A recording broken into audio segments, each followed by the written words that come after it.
իր ժամանակ 2018 թվականին ասել է,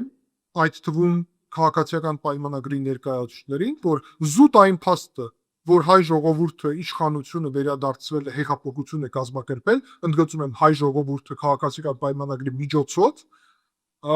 Ռուսաստանի գրգռելու համար բավարարից ավել է։ Այսինքն Հայաստանը չի կարող որևէ բան անել, որ Ռուսաստանը գոհ լինի նրանով, որ Հայաստանում ուրեմն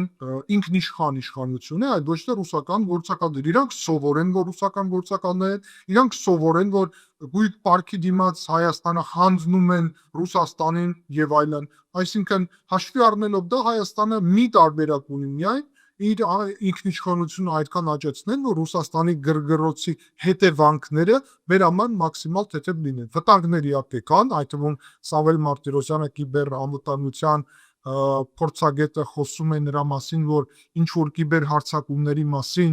կան ուրեմն հիմքեր ենթադրել, որ այդպիսի գործընթացներ լինելու է, ապա Եվրոպական միության այդ առաքելությունը կիբեր անվտանգության, մանիպուլացված տեղեկատվությունների եւ դա նաեւ շատ կարեւոր է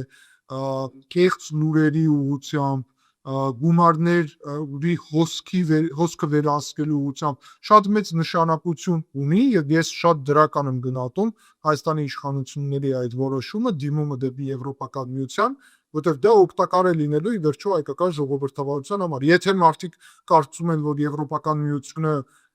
Ռուսաստանի նման ինչ որ կառույց է, ապա հենց դրանից է գալի խնդիրը, որ իրանք չգիտեն ինչ է Եվրոպական միությունը եւ իրականում չգիտեն ինչ է Ռուսաստանը։ Ցավոք իրար հակասող բաներ։